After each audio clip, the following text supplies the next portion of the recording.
घटवृक्ष आप दर्शन कर रहे हो 5,500 वर्ष पुराना मंडप से जाना प्रथम ये है। देख रहे हो ये राधा रानी स्वरूप है।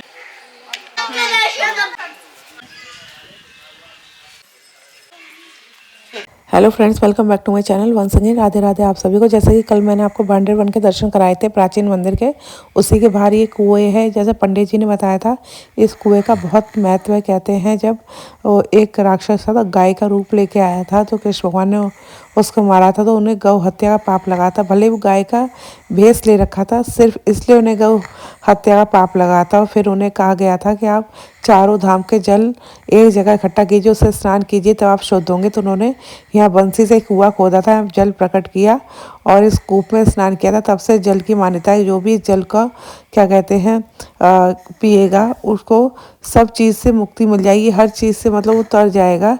तो बहुत महत्व है, लोग यहाँ आते हैं, जल को पीते हैं। और ये कुआं यहाँ बना हुआ है।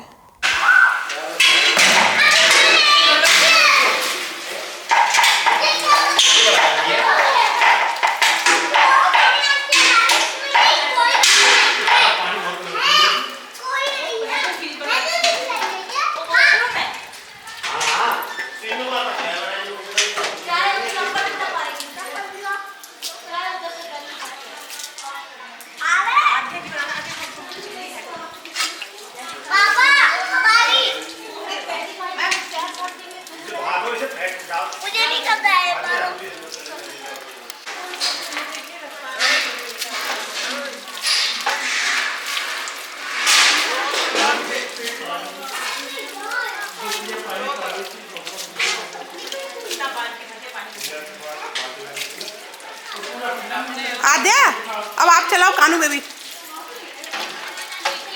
कानू उधर मम्मा को देखते हुए देखो।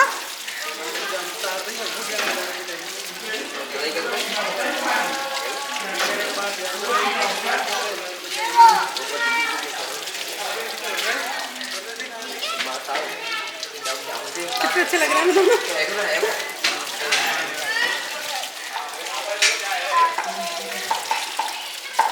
तो यहाँ पे हम सब ने पानी निकाल के पी लिया था, और जो पानी बचता है उसे फैला देते, कुएं में वापस नहीं डालते।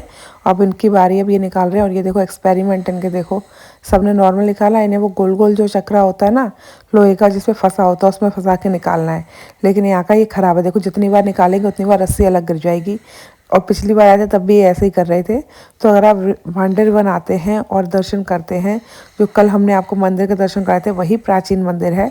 बाकी वो पेड़ है उधर, वो भी प्राचीन है, लेकिन पेड़ के पास जो मंदिर बना लिया है और जो मूर्ति रखी गई हैं वो मूर्ति प्राचीन नहीं, प्राचीन मूर्ति वही है जो अभी हमने मंदिर में आपको दर्शन कराए थे। तो सबसे पहले आके आप मंदिर के दर्शन कीजिए, फिर वहाँ पे जाइए।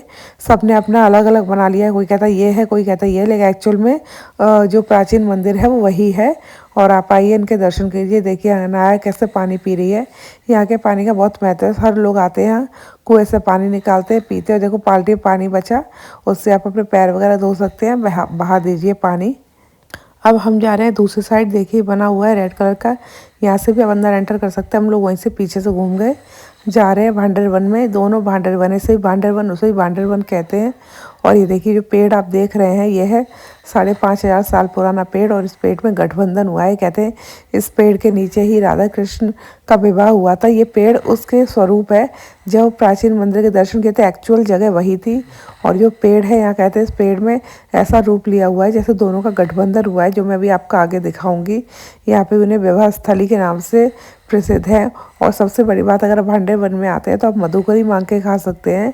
कहते हैं कृष्ण भगवान ने मधुकरी मांग के खाई थी, जिसमें आपको बाजरे की रोटी, छाछ और मिर्ची का अचार मिलता है। ये जो घटवृक्ष आप दर्शन कर रहे हो ना, ये कन्हैया जी के समय का है, द्वापर युग का, यानी 5,500 वर्ष पुराना पेड़ है ये। हाँ, ये जो घटवृक्ष जब कन्हैया जी के समय था तो इसकी पंचकोश में परिक्रमा थी, यानी 15 किलोमीटर की इसकी परिक्रमा होती थी। और नंद बाबा की 9 लाख गाय इसी की घटवृक्ष की छाया में आके बैठती थी। इतना बड़ा विशाल था ये। अच्छा। जैसे हम शादी विवाह में मंडप बनाते हैं 4 खम्भों का, तो कन्हैया जी ने अपनी ही लीला से यहाँ 4 खम्भों का मंडप बनाया, जिसमें राधा स्वरूप दिखाया है गोरा, कन्हैया स्वरूप दिखाया है सांवला, और जिसमें गठबंधन लगवाया है कन्हैया जी ने। ऐसे घाट लगाते हैं, फेरे करते हैं, राधा और कृष्ण के बीच में गठबंधन हो रखा है। हस्तमिलन करते हैं, वर वधू एक दूसरे हाथ पकड़ते हैं, हस्तमिलन कर रखे हैं। तब राधा रानी पहली बार कन्हैया जी को मिली। इस सामने गुफा है, इसमें राधा रानी कन्हैया जी को मिले हैं, एक दूसरे को हृदय से मिले हैं। तो हृदय से जैसे ही मिले हैं तो वो पूरा भाव राधा कृष्ण का गोरा और सफ़ेद भाव हो गया। और इसी पेड़ की छालों में से राधे और श्याम प्रकट हुए हैं। शब्द वो आज भी प्रकट रूप में दर्शन है।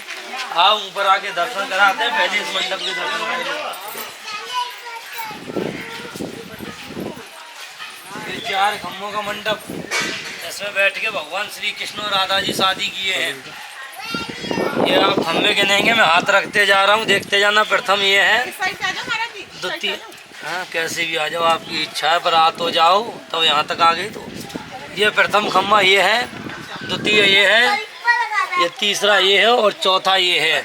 ये जो गोरा स्वरूप है ये है राधा रानी का। आप देखिए, सामने कैमरा लगाइए, गोरा दिखता है या नहीं? जी जी। ये जो रूप देख रहे हो ये राधा रानी स्वरूप है। और ये जो रूप देख रहे हो ये कन्हैया स्वरूप है। सामने सावले रंग का, वहाँ देखा होगा गोरा, यहाँ देख रहे हो सावला। ठीक है ना? ये हस्तमिलन है, जैसे वरवधू एक दूसरे का हाथ पकड़ते हैं, लड़का लड़की हस्तमिलन करते हैं। और ये पता कैसे चला, ये कह रहे हो पंडित तुम्हें कैसे पता चला कि राधा और कृष्ण का हस्ती मिलन है? क्योंकि दोनों के हाथ मिले हुए हैं, जुड़े हुए हैं। कहाँ जुड़े हुए हैं वो देखो, आ जाओ। ये कन्हैया जी ने इधर से हाथ किया है कि वो सावला ही रूप है, तो कन्हैया जी हाथ लगाओ, हाथ रखो, ये कन्हैया रूप है। अच्छा, हाँ जी, नन्हे नन्हे हाथ है कन्हैया जी के, छोटे छोटे हाथ। हस्त मिलन किया है तो हाथ ही उपस्थित हो गए, इस पेड़ में प्रकट होके हाथ निकल आया है कन्हैया जी का। अब राधा रानी का हाथ देखेंगे, यहाँ देखोगे तो ये सावला दिख रहा है अंदर से, वहाँ राधा रानी का देखोगे तो गोरा दिखेगा। आ जाओ इधर पीछे।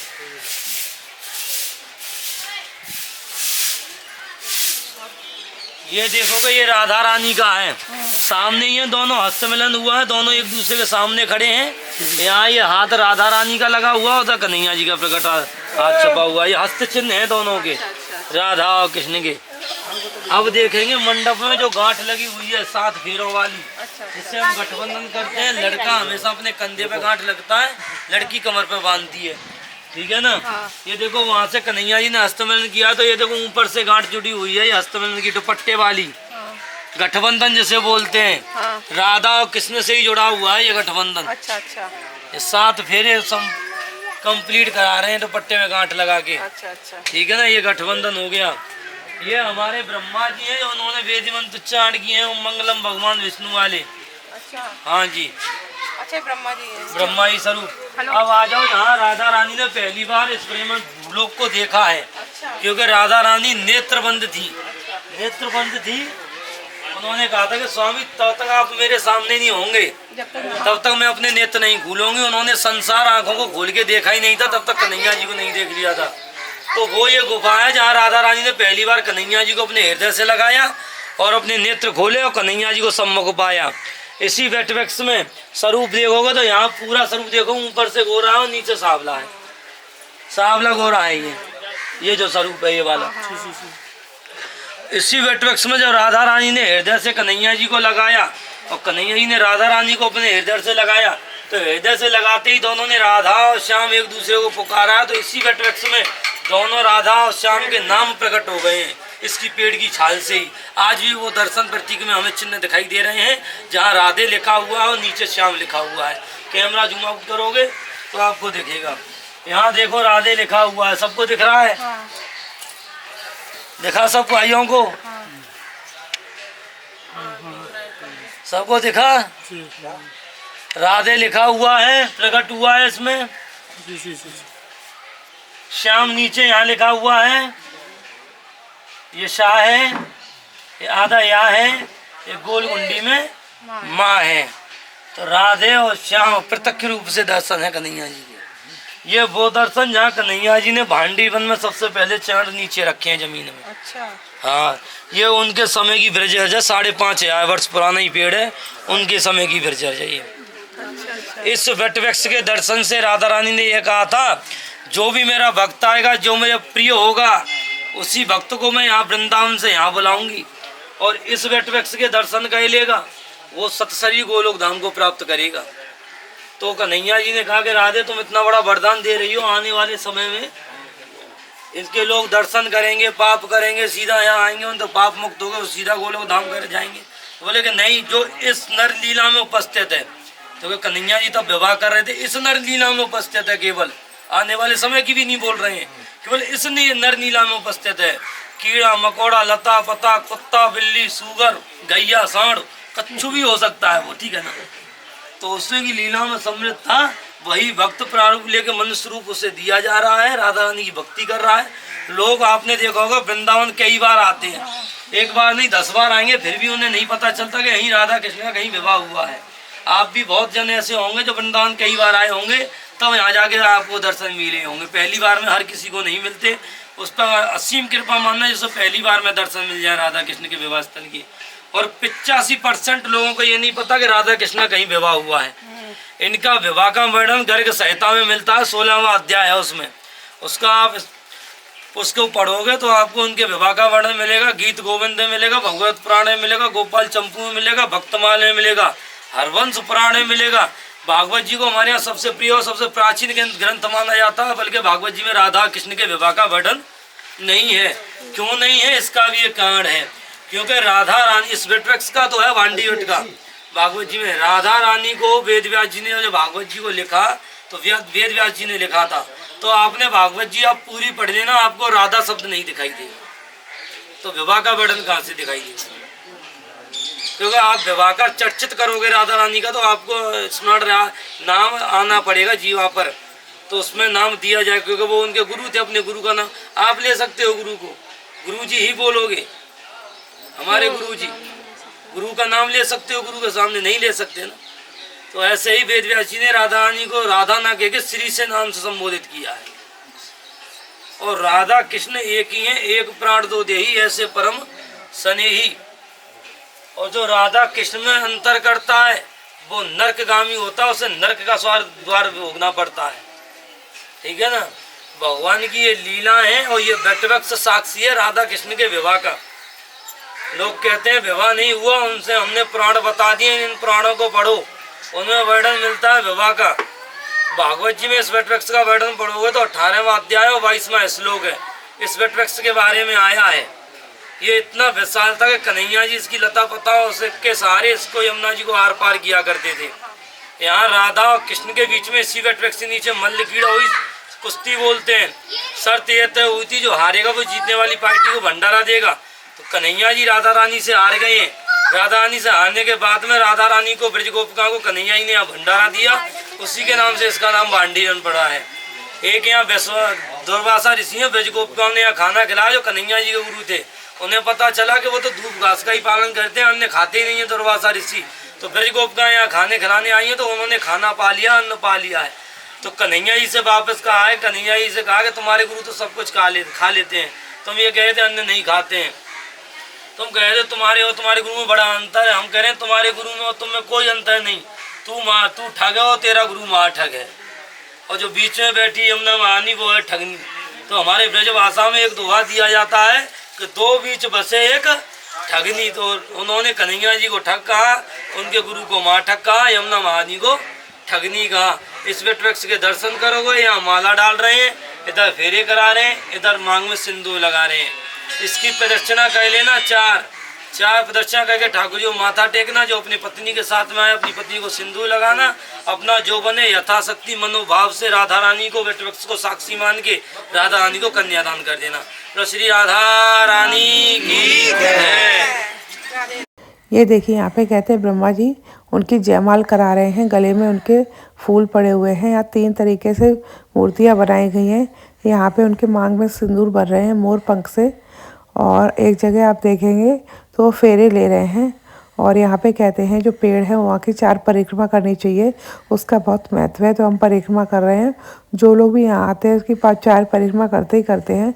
और जैसे पेड़ के बारे में पंडित जी ने पूरा आपको बता ही दिया, आपने सुन ही लिया। कहते हैं जो पेड़ है पहले इतना विशाल था कि इसकी जो डाली है शाखाएं पकड़ के कृष्ण भगवान यमुना मैया पार कर लिया करते थे।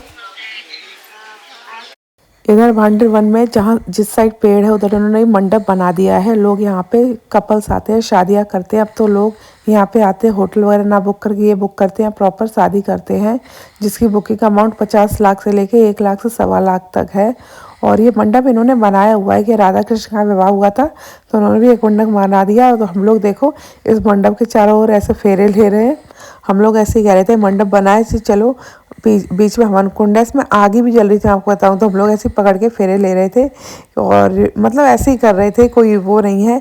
लेकिन अगर आप जाओ और करना चाहते हो तो पंडित जी को पैसे लो, हर चीज़ हो जाती है। कह सकते हैं कि काइंड ऑफ इन लोगों ने कमाने का जरिया ही बना रखा है, यहाँ पे आइए पैसे दीजिए, क्योंकि ये कोई प्राचीन मंडप तो है नहीं, इन्होंने खुद मंडप क्रिएट किया है और लोग भी शौक में आते हैं कि राधा कृष्ण का विवाह हुआ तो चलो हम लोग भी विवाह करते हैं। और ये मेरे फ्रेंड्स साथ में गए हैं यहाँ पे, वो लोग भी फेरे ले रहे हैं, कहा तुम लोगों ने ली तो हम लोग भी लेंगे। और बस यही है कि अगर कोई शादी करना चाहता है यहाँ आके तो कर सकता है।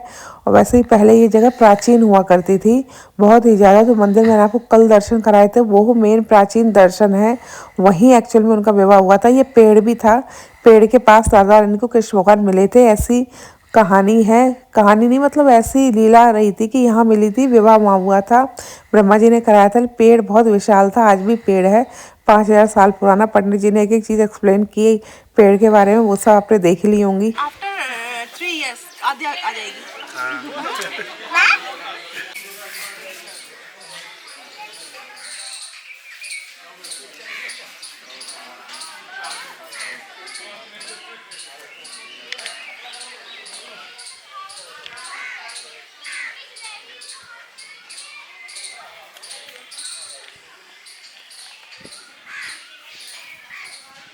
तो ये वाला ब्लॉग यहीं ख़त्म करती हूँ, नहीं तो बहुत लंबा हो जाएगा। इसके बाद डायरेक्ट हम जाएंगे बंसीबट। बंसीबट का ब्लॉग आप ज़रूर देखिएगा, बहुत ही सुंदर ब्लॉग है। वहाँ इतने सारे मोर, बहुत संतों की कुटिया है एकांतवास में, वो ब्लॉग आप ज़रूर देखिएगा जो कि कल आएगा। और बाकी इस ब्लॉग को यहीं ख़त्म करते हैं। अगर मेरा ये ब्लॉग पसंद आया तो मेरे चैनल को लाइक सब्सक्राइब शेयर करना ना भूलें। ब्लॉग कंटिन्यू रहेगा कल तक, और आने वाले टाइम पे आपको वृंदावन के ब्लॉग मिल रहे हैं, आगे नैनीताल के ब्लॉग मिलेंगे। अभी के लिए राधे राधे।